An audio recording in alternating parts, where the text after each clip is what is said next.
এখন আমাদের একমাত্র কাজ হলো সম্পূর্ণ নীরবে ও ধীর স্থিরভাবে নিজেদেরকে গঠন করা, ঠিক যেভাবে চীন সম্পূর্ণ নীরবে ধীর স্থিরভাবে নিজেদের গঠন করেছে। চীনের মতো হইচই না করে নীরবে নিজেদের গড়ে তোলাই আমাদের লক্ষ্য হওয়া উচিত। ঠিক যেভাবে ইউরোপের সবগুলো দেশ একত্রিত হয়ে ইউরোপীয় ইউনিয়ন গঠন করে নিজেদের বিনির্মাণ বা পুনর্গঠন করেছে, মুসলমানদের প্রতি আমার বার্তা সবসময় এটাই, আবেগ দ্বারা চালিত না হয়ে বাস্তবতা বোঝা। স্রোতের বিপরীতে গিয়ে ইসলামিক গবেষণামূলক কন্টেন্ট তৈরি করতে এবং প্রকৃত ইসলামকে সকল মানুষের সামনে তুলে ধরতে সময় এবং সম্পদ উভয়েরই প্রয়োজন। আমাদের বিলিভার বাংলা চ্যানেলকে সাপোর্ট করুন যাতে আমরা এই চ্যানেলের জন্য আরও বেশি কাজ করতে পারি। আমাদের সফলতার জন্য দোয়া করুন, আমাদের চ্যানেলকে সাবস্ক্রাইব করুন এবং ভিডিওগুলো অন্যের সাথে শেয়ার করে আমাদের সঙ্গেই থাকুন।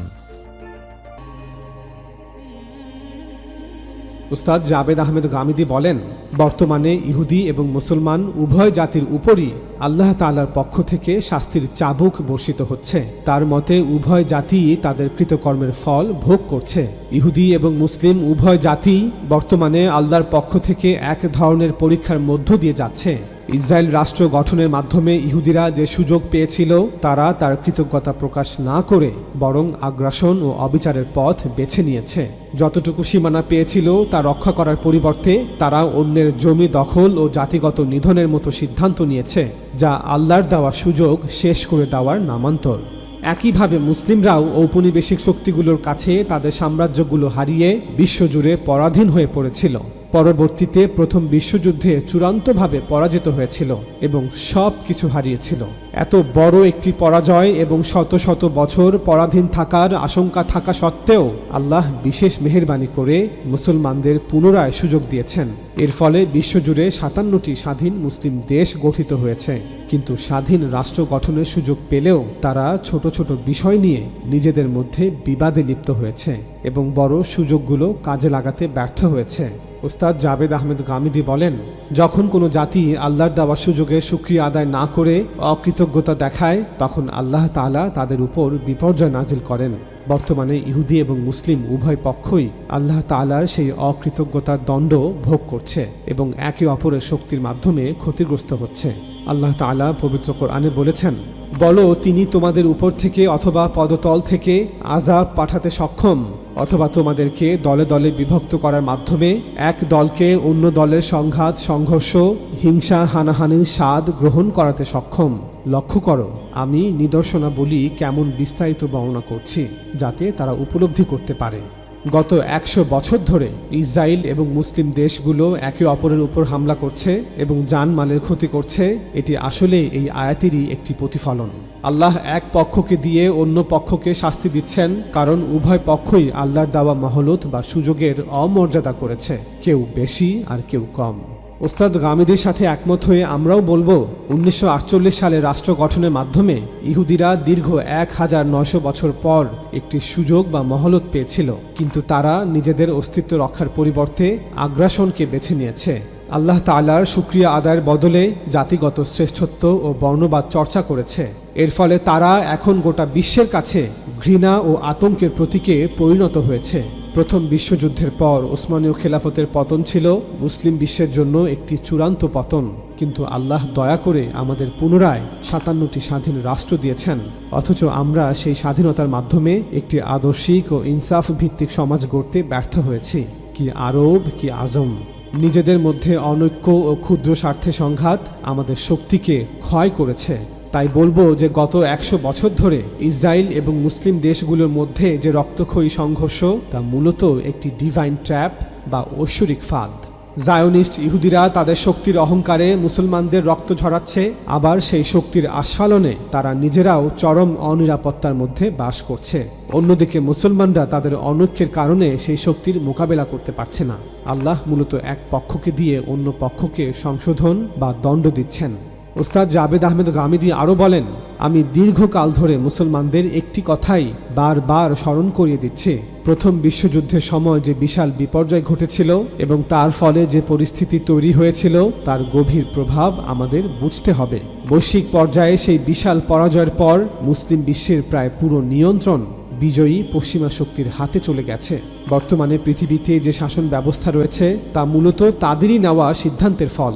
এই কঠিন বাস্তবতায় দাঁড়িয়ে আল্লাহর অশেষ অনুগ্রহে আমাদের হাতে যতটুকু সম্পদ বা সুযোগ আছে তার জন্য কৃতজ্ঞতা প্রকাশ করা উচিত। এখন আমাদের একমাত্র কাজ হলো সম্পূর্ণ নীরবে ও ধীর স্থিরভাবে নিজেদেরকে গঠন করা, ঠিক যেভাবে চীন সম্পূর্ণ নীরবে ধীর স্থিরভাবে নিজেদের গঠন করেছে। চীনের মতো হইচই না করে নীরবে নিজেদের গড়ে তোলাই আমাদের লক্ষ্য হওয়া উচিত। মুসলমান জাতির জীবনের প্রতিটি ক্ষেত্রে এই পুনর্গঠনই আমাদের একমাত্র উদ্দেশ্য হতে হবে। বর্তমানে আল্লাহ যাদের কর্তৃত্ব দিয়েছেন, যারা গত 200 বছর ধরে পৃথিবী শাসন করছে, তাদের এই উত্থানের পেছনে সুনির্দিষ্ট কারণ রয়েছে। এটা কোনো গোপন বিষয় নয়। অন্যদিকে মুসলমানরা প্রায় 1000 বছর বিশ্বের পরাশক্তি থাকার পর যে অধঃপতনের শিকার হয়েছে এবং আজ যে অবস্থায় এসে দাঁড়িয়েছে তার পেছনেও সুনির্দিষ্ট কারণ বিদ্যমান। যতক্ষণ না সেই পতনের মূল কারণগুলো দূর করা হবে ততক্ষণ কেবল আবেগ, উত্তেজনা বা সাহসিকতা দিয়ে কোনো সুফল আসবে না। এর জন্য প্রয়োজন জ্ঞান ও অন্তর্দৃষ্টির আলোকে প্রজ্ঞার সাথে সঠিক পরিকল্পনা গ্রহণ করা। আর সেই পরিকল্পনার মূল ভিত্তি একটি, নিজেদের বিনির্মাণ বা পুনর্গঠন। ঠিক যেভাবে ইউরোপের সবগুলো দেশ একত্রিত হয়ে ইউরোপীয় ইউনিয়ন গঠন করে নিজেদের বিনির্মাণ বা পুনর্গঠন করেছে, মুসলমানদের প্রতি আমার বার্তা সবসময় এটাই, আবেগ দ্বারা চালিত না হয়ে বাস্তবতা বোঝা। দুঃখজনকভাবে আমরা যখন কোনো সিদ্ধান্ত নেই তখন আমাদের উপর নিছক আবেগ, সাহসিকতার প্রদর্শনী, অতীত ইতিহাসের অহংকার এবং নিজেদের শ্রেষ্ঠত্বের জৌলুস ভর করে। কিন্তু বাস্তবতা ভিন্ন। আমরা মুসলমানরা আজ পরাজিত। আমাদের উচিত প্রকৃত সত্য বোঝা এবং সে অনুযায়ী নিজেদের কর্মপন্থা ঠিক করা। নবী রাসূলগণ আমাদের যে হিদায়াত দিয়েছেন তা অধ্যয়ন করলেই আমরা এই সত্য খুঁজে পাব। আল্লাহ তাআলার ফয়সালা তখনই আমাদের পক্ষে আসবে যখন আমরা সঠিক কাজটি করব। গত 2 শতাব্দী ধরে আমাদের ইতিহাস কেবল পরাজয়ের ইতিহাস। আল্লাহ আমাদের তৌফিক দিন যেন আমরা এ থেকে শিক্ষা নিতে পারি এবং নিজেদের কর্মপন্থাকে উন্নত ও সংশোধন করতে পারি। আমরা ভিডিও শুরুতে বলেছিলাম, মুসলমানরা জাতি হিসেবে প্রায় 200 বছর ধরে ব্রিটেন, আমেরিকা, ইসরায়েল এবং পশ্চিমা শক্তিগুলোর কাছে পরাজিত হচ্ছে এবং আল্লাহ তাআলা পবিত্র কোরআনে এ বিষয়ে একাধিক সুনির্দিষ্ট ভবিষ্যৎবাণী করেছেন। আশা করি আপনারা এখন অনুধাবন করতে পারছেন যে গত 200 বছরের পরাজয় বা ভবিষ্যতে পরাজয়ের আশঙ্কা কোনো কপাল বা ভাগ্যের বিষয় নয়, বরং এটি পবিত্র কোরআনে বর্ণিত আল্লাহর সেই অটল নিয়মেরই ফলাফল। এটি আল্লাহ তাআলার সুন্নাহ। আল্লাহ মুসলিম উম্মাহকে উম্মাতান ওয়াসাতান এবং মধ্যবর্তী জাতি বানিয়েছিলেন সত্যের সাক্ষী হওয়ার জন্য। যখন আমরা সেই দাওয়াতের কাজ এবং ইনসাফ কায়েমের দায়িত্ব ছেড়ে দিয়েছি তখন আল্লাহ আমাদের থেকে পার্থিব প্রভাব ছিনিয়ে নিয়েছেন। মুসলমানরা যখন নিজেদের মধ্যে কোন্দল, জুলুম এবং আদর্শিক বিচ্যুতিতে লিপ্ত হয়েছে তখন তারা সেই নেতৃত্বের যোগ্যতা হারিয়ে ফেলেছে। ফলে ব্রিটেন, আমেরিকা বা পশ্চিমা শক্তিগুলোর হাতে মুসলমানদের এই পরাজয় মূলত আল্লাহর পক্ষ থেকে একটি ঐশ্বরিক দণ্ড। কোরআনের কোথাও বলা হয়নি যে মুসলমানরা কেবল নামের কারণে সব সময় বিজয়ী থাকবে, বরং পৃথিবীতে বিজয় নির্ভর করবে তাদের আহেদ বা অঙ্গীকার পূর্ণ করার উপর।